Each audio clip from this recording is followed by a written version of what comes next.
এই ভিডিওটি ইনভেস্টিং পারপাসে এবং অবশ্যই লং টার্ম ইনভেস্টরদের জন্য। তো এই ভিডিওতে দুটো স্টক নিয়ে কথা বলা হবে, একটি ছোট স্মল ক্যাপ আর একটি ছোট মিড ক্যাপ কোম্পানি, কিন্তু দুর্দান্ত গ্রোথ রয়েছে এই দুটো কোম্পানির উপর। আর বিশেষজ্ঞরা এই দুটো কোম্পানির উপর ভীষণ রকম বুলিশ রয়েছে, কারণ তাদের ডেটাগুলো, তাদের বিজনেস, মোট কথা তাদের বিজনেস, আপনি যখন লং টার্ম ইনভেস্টমেন্টের কথা ভাববেন তখন কিন্তু তার বিজনেসকেই দেখবেন। তো এক্ষেত্রে এই দুটো কোম্পানিরই বিজনেসটা যদি শুধু দেখলেই বুঝতে পারবেন যে কেন বিশেষজ্ঞরা বলছে এই কোম্পানিগুলোর মধ্যে ভীষণ গ্রোথ পোটেনশিয়াল রয়েছে। তো এই ভিডিওতে এই দুটো কোম্পানির যে ফান্ডামেন্টাল, ফিনান্সিয়াল, এর যে বিজনেস, সব কিছু নিয়ে একটা ওভারভিউ নিয়ে নেওয়া হবে। এতে এই কোম্পানির দুটো সম্বন্ধে একটা ধারণা জন্মাবে এবং সিদ্ধান্ত নিতে সুবিধা হবে যে এই কোম্পানিগুলোকে লং টার্মের জন্য পোর্টফোলিওতে অ্যাড করা যায় কিনা। আর দুটোই ছোটো ধরনের কোম্পানি, সেক্ষেত্রে কিন্তু রিস্ক একটু বেশি থেকেই যাবে। তো রিস্ক ম্যানেজমেন্ট ঠিকঠাক রেখে তবেই এই স্টকগুলো কথা ভাবতে হয়। তো যাই হোক, চলে আসি সেই কোম্পানিগুলোর পরিচয়ে। তো একটা হচ্ছে আইটি সেক্টরে সফটওয়্যার নিয়ে কাজ করে, আর একটা মেশিন যন্ত্রপাতি নিয়ে কাজ করে, তাদের সেটা ব্যবসা রয়েছে, মানে সফটওয়্যার আর হার্ডওয়্যার। তো যাই হোক, এই দুটো কোম্পানির মতো প্রথমে যে কোম্পানিটি দেখে নেব, ছোটো কোম্পানিটি সেটা হচ্ছে আইটি সেক্টরে কেসলভস ইন্ডিয়া লিমিটেড। তো এটা মার্কেটে খুব একটা বেশি দিন হয়নি, 2022-এর শেষের দিক থেকে মার্কেটে রয়েছে, মানে 1 বছর বা তার একটু বেশি হলো এই কোম্পানিটির যদি আপনি বিজনেসটা দেখুন 2014 সাল থেকে এরা ব্যবসা করছে। 2012 সালে মানে শুরু করেছিল, 2014 সালে ইনকর্পোরেটেড হয়েছে। তো এদের যে কাজগুলো আর কি, বিভিন্ন ধরনের এন্টারপ্রাইজ সলিউশন, তারপরে সফটওয়্যার ডেভেলপমেন্ট, কনসাল্টিং, তারপরে আইটি সলিউশন প্রোভাইড, এগুলো করে। এরা এআই নিয়ে, আর্টিফিশিয়াল ইন্টেলিজেন্সি নিয়ে কিন্তু খুব ভালো রকম কাজ করছে। আর এদের এই কাজগুলো ই কমার্স ক্ষেত্রে, তারপরে রিয়েল এস্টেটে, ফিনান্সে, টেলিকম, হেলথ কেয়ার, বিভিন্ন কাজে কিন্তু এদের এদের যে সার্ভিসগুলো কিন্তু ব্যবহার করা হয়। তো এই কোম্পানির যদি একটু ডিটেলসে বিজনেসটা দেখে নেন, এরা সার্ভিস থেকেই ম্যাক্সিমাম রেভিনিউটা আনে। 97% মতো রেভিনিউ কিন্তু তারা সার্ভিস থেকেই আনে, আর প্রোডাক্ট এবং কাস্টমাইজেশন থেকে 3% মতো তারা আনে। দেখুন, তাদের যে কাজগুলো রয়েছে, যে সার্ভিসগুলো রয়েছে, তাদের মধ্যে মেশিন লার্নিং রয়েছে, সেলসফোর্স রয়েছে, জাভাস্ক্রিপ্ট রয়েছে, তারপরে পেনিট্রেশন টেস্টিং রয়েছে, তারপরে ম্যাগনেটো অ্যাপস, সেলসফোর্স অ্যাপস, তারপরে ওডো অ্যাপস, তারপরে বিভিন্ন ধরনের কিন্তু প্ল্যাটফর্মে তারা এগুলো ডেভেলপমেন্টের কাজ করে। তো বুঝতে পারছেন, বর্তমান যুগে কিন্তু এই সার্ভিসগুলো কিন্তু আইটি সেক্টরে যে কোম্পানিগুলোর ক্ষেত্রে অত্যাবশ্যকীয়। তো এর যদি আপনি আরেকটু ডিটেলসে যান আর কি, এদের যে মোবাইল এবং ওপেন সোর্স টেকনোলজি থেকে 10% মতো রেভিনিউ আসে। তারপরে আর্টিফিশিয়াল ইন্টেলিজেন্সি, যেটাকে আইটি সেক্টরে ভবিষ্যৎ হিসাবে ধরা হচ্ছে, সেই সেক্টর থেকে তারা 11% মতো রেভিনিউ আনে। সেলসফোর্স থেকে 32% মতো রেভিনিউ আসে, অটোমেশন থেকে 4% মতো আনে, তারপরে বিগ ডাটা থেকে 13%, ওডো থেকে 14%, ডেভঅপস থেকে 13%, এরকম কিন্তু তারা আলাদা আলাদা সেগমেন্টে আলাদা আলাদা কিন্তু রেভিনিউ ব্রেকআপ এদের রয়েছে।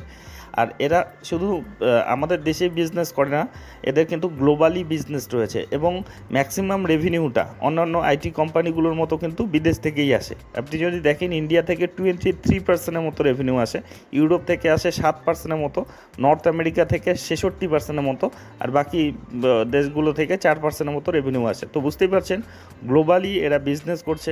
এদের যদি ক্লায়েন্ট বেস দেখেন, ন্যাশনাল, ইন্টারন্যাশনাল সব ধরনের ক্লায়েন্ট রয়েছে। যে আইটি কোম্পানিগুলো বড় বড়, সেগুলো এদের ক্লায়েন্ট রয়েছে। দেখুন, বিদেশি কোম্পানিগুলোর মধ্যে যে কাট ইয়েতি রয়েছে, তারপরে নাইট ব্রডব্যান্ড রয়েছে, ইকোগনিও রয়েছে, তারপরে কোকান্ট অ্যাবাউট, এগুলো বিদেশি কোম্পানি। তো এছাড়া আমাদের দেশি প্রচুর যে নামি দামি কোম্পানিগুলো কিন্তু এর ক্লায়েন্ট রয়েছে। দেখুন, প্রায় 25টি দেশে তাদের 40টির ওপর আইটি ক্লায়েন্ট রয়েছে। তো বুঝতে পারছেন, এই কোম্পানির বিজনেস নেটওয়ার্কটা কিন্তু খুবই বড়, কিন্তু কোম্পানিটি কিন্তু মানে খুবই ছোট ধরনের কোম্পানি, মানে স্মল ক্যাপের মধ্যেও ছোট। এদের আবার সাবসিডিয়ারি কোম্পানিও রয়েছে। দেখুন, 2023 সালে যে কেসল এলএলসি নামে ইউএসের একটা কোম্পানি কিন্তু পুরোটাই তারা অ্যাকোয়ার করেছে, মানে হোললি ওন্ড সাবসিডিয়ারি যেটাকে বলে। তো যেটা 2021 সাল থেকে কিন্তু তাদের সাথে যুক্ত রয়েছে। তো বুঝতে পারছেন, এরা বিজনেস এক্সপানশনের দিকেও মনোযোগ দিয়েছে। তো এই কোম্পানি যেটা মূল ফোকাস করছে, তারা ডাটা সায়েন্স, বিগ ডাটা আর আর্টিফিশিয়াল ইন্টেলিজেন্সের উপর কিন্তু খুব বেশি ফোকাস করছে। তো বুঝতেই পারছেন এদের যে কাজগুলো মানে প্রচণ্ড বর্তমান যুগে কিন্তু এগুলো প্রচণ্ড দরকারি, এদের যে সার্ভিসগুলো এবং তাদের বিজনেস নেটওয়ার্কও কিন্তু ধীরে ধীরে বাড়াচ্ছে।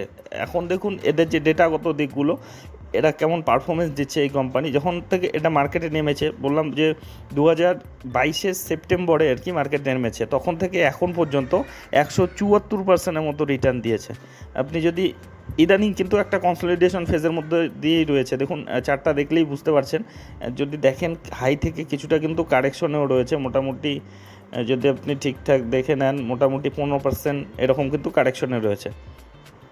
তো এই কোম্পানির যদি 6 মাসের রিটার্ন দেখেন, দেখুন 6% মতো সাধারণ রিটার্ন, 1 বছরেও তেমন একটা রিটার্ন নেই, কিন্তু এর মধ্যে কিন্তু প্রচণ্ড পোটেনশিয়াল রয়েছে। এর ডেটাগুলো দেখুন, দেখলেই বুঝতে পারবেন।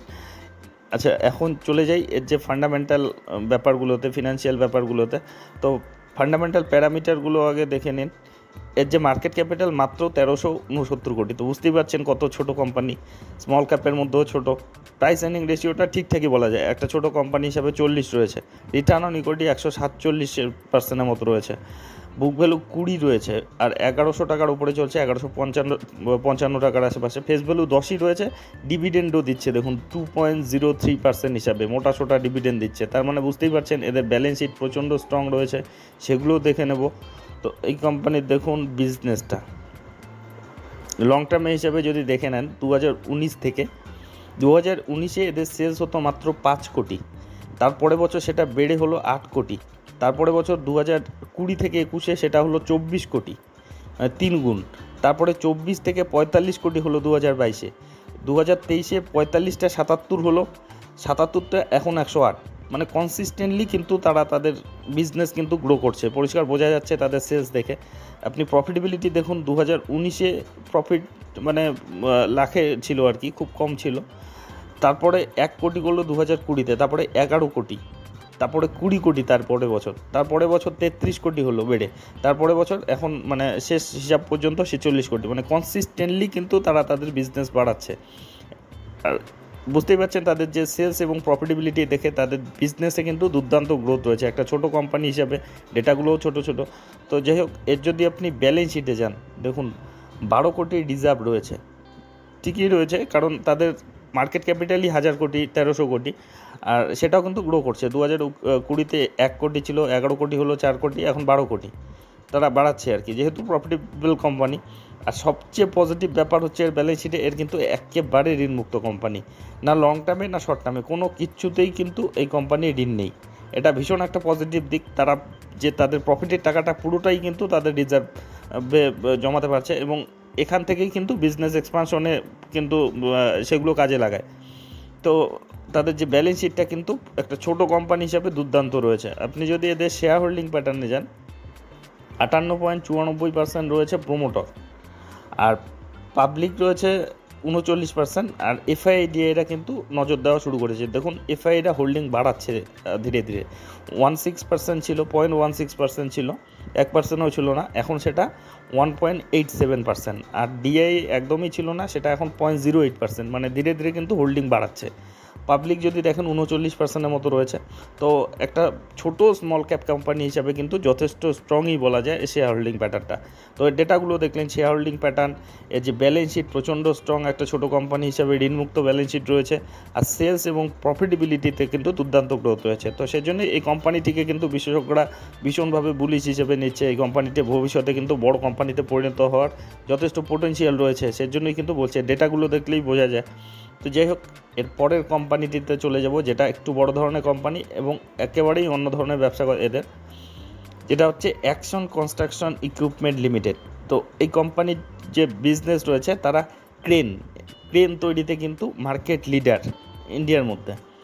আপনি দেখুন এদের ডিটেলসে বিজনেসটা, এদের যদি দেখুন এদের যে প্রোডাক্টের মধ্যে mobile tower crane, mobile crane মানে যত ধরনের ছোট বড় মাঝারি যত ধরনের ক্রেন হয় এরা কিন্তু তৈরি করে।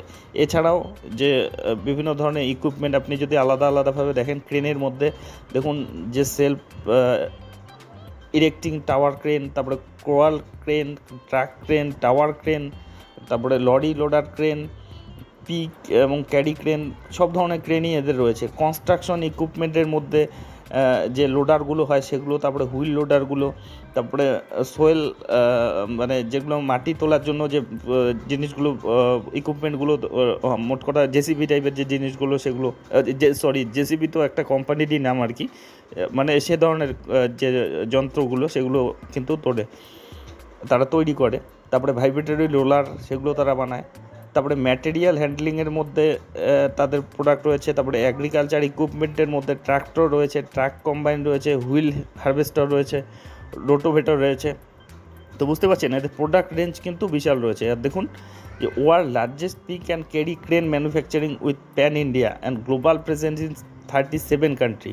মানে এটা খালি আমাদের দেশের মধ্যে না, মানে বিশ্বের মধ্যে ক্রেন তৈরি করতে কিন্তু লার্জেস্ট কোম্পানি। তো বুঝতে পারছেন যে এই কোম্পানির বিজনেসটা কতটা স্ট্রং রয়েছে, যদিও কোম্পানিটি এখনও কিন্তু সেরকম বড় হয়নি আর কি, ছোটো অবস্থায় বাড়ন্ত অবস্থায় রয়েছে।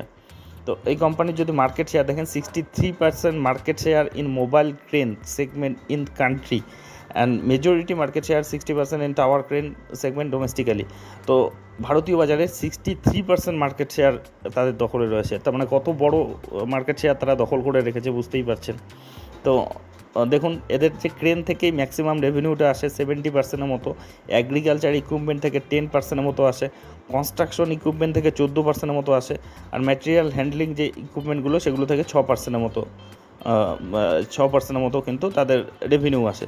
তো রেভিনিউ ব্রেকআপটা দেখলেন। এদের সেলস নেটওয়ার্কও কিন্তু বড় রয়েছে, 100-র উপর লোকেশনে তাদের মানে 13টি রিজিওনাল অফিস রয়েছে ইন্ডিয়ার মধ্যে, এবং 37টি কান্ট্রিতে তারা কিন্তু, যেটা middle east, Africa, Asia, Latin America, এরকম কিন্তু 37টি দেশে কিন্তু তারা তাদের যে প্রোডাক্ট কিন্তু এক্সপোর্ট করে। এদের যদি ক্লায়েন্ট দেখেন, ক্লায়েন্ট বেস দেখলেই আপনার মাথা ঘুরে যাবে। সব বড় বড় ক্লায়েন্ট রয়েছে আমাদের দেশে বিদেশে। দেশের মধ্যে দেখুন এনটিপিসি, কোল ইন্ডিয়া, এনএইচপিসি, তারপরে national highway authority of India, তারপরে আপনার ইন্ডিয়ান অয়েল রয়েছে, হলের মতো কোম্পানি রয়েছে, তারপরে ভেল, ভারত পেট্রোলিয়াম লিমিটেড, তারপরে Tata Steel, Suzlon, Tata Motor, Surya, Supreme, Siemens, মানে কে নেই যারাই এ ধরনের আর কি কনস্ট্রাকশন নিয়ে কাজ করে, যাদেরই আর কি এরকম আর কি বিজনেস রয়েছে, তারাই কিন্তু এর ক্লায়েন্ট রয়েছে। দেখুন রিলায়েন্স পাওয়ার, তারপরে রিলায়েন্স ইনফ্রাস্ট্রাকচার রয়েছে, রিলায়েন্স রয়েছে, মহিন্দ্রা রয়েছে, লার্সেন অ্যান্ড টুব্রো রয়েছে। মানে এদের যদি আপনি শুধুমাত্র ক্লায়েন্টগুলোই দেখলেই অনেকটাই বড় হয়ে যাবে। আইডিয়া, এইচপি, গালফ, হিরো, তারপরে জেসিপিসি, GAIL India, DLF, Dabur, Bosch, Berger paint, তারপরে Atlas, Airtel, Ambuja cement, Tata steel, ABB India, KEC limited, Adani, ACC, Hindalco, মানে কে নেই এদের যে আপনি যদি ক্লায়েন্টে দেখেন আর কি, প্রত্যেকে বড় বড় কিন্তু এদের ক্লায়েন্ট রয়েছে। ক্লায়েন্ট দেখলেই আলাদাভাবে সমীহ জাগে এই কোম্পানির উপর। আচ্ছা এখন চলে যাই এই কোম্পানির বিজনেসটা দেখা হলো, এখন এরা কেমন পারফরমেন্স দিচ্ছে দেখুন। এদের যদি দেখুন গত 6 মাসের এদের রিটার্ন 72%-এর মতো রিটার্ন, গত 1 বছরে 200%-এর উপর রিটার্ন, আর 5 বছরে দেখুন 1400%-এর মতো রিটার্ন। মানে লেফট টু রাইট হু করে কিন্তু উপরের দিকেই উঠছে। ইদানিং একটু কিন্তু ছোটো মোটো কারেকশন বা কনসলিডেশন ফেজের মধ্যে দিয়ে যাচ্ছে। এখন যদি হাই থেকে দেখেন হয়তো 10%-এর কাছাকাছি কারেকশনে রয়েছে, বর্তমানে 1476 টাকায় চলছে। এর যদি আপনি দেখেন যে ফান্ডামেন্টাল প্যারামিটারগুলো, 17,595 কোটি মার্কেট ক্যাপিটাল, মানে মিড ক্যাপই বলা যায়, ছোটো মিড ক্যাপ একদম। আর প্রাইস আর্নিং রেশিও রয়েছে 53, রিটার্ন অন ইকুইটি 30%-এর উপর রয়েছে, বুক ভ্যালু 103 রয়েছে, 1477 টাকায় চলছে, বর্তমানে 1400-1450 টাকার আশেপাশে। ফেস ভ্যালু 2 রয়েছে, ডিভিডেন্ডও দিচ্ছে 0.07% হিসাবে। দেখুন এবার বিজনেসটা, তাদের শেয়ার দরে যে এই গতিটা, তার সঙ্গে বিজনেসে গ্রোথের তাদের মানে সামঞ্জস্য রয়েছে কিনা। দেখুন 2019-এ এদের সেলস হতো 1300 কোটি, তারপরে কমে গিয়েছিল কোভিড টাইমে, 1100 হয়েছিল, তারপরে 1200, তারপরে দেখুন 2021 থেকে 22-এ 1200টা 1600 হলো, তারপরে 22 থেকে 23-এ 1600টা 2100 হলো, এখন সেটা প্রায় 3000-এর কাছাকাছি। মানে কনসিস্টেন্টলি গ্রো করছে এবং খুব বড় গ্রোথ কিন্তু দেখাচ্ছে। প্রফিটেবিলিটি দেখুন 2019-এ, মানে গত 5 বছরের হিসাব দেখানো হচ্ছে, 56 কোটি ছিল 2019-এ, তারপরে 52 হলো, 80 হলো, 105 হলো, 173, বর্তমানে 328 কোটি। তো সেলস এবং প্রফিটেবিলিটি দেখলেই কিন্তু পরিষ্কার বোঝা যাচ্ছে তাদের কিন্তু বিজনেসের দুর্দান্ত গ্রোথ রয়েছে। এখন যদি এদের ব্যালেন্স শিটটাতে যান, দেখুন 1206 কোটির রিজার্ভ রয়েছে, সেটাও খুব দ্রুত গ্রো করছে। 2019-এ 414 কোটি ছিল, সেটা বাড়াতে বাড়াতে এখন 1200 কোটি। প্রত্যেক বছরই কিন্তু বাড়াচ্ছে, কারণ তারা প্রফিটেবল কোম্পানি। আর তাদের কিন্তু আর একটা পজিটিভ বিষয়, এদের একেবারে ঋণ নেই।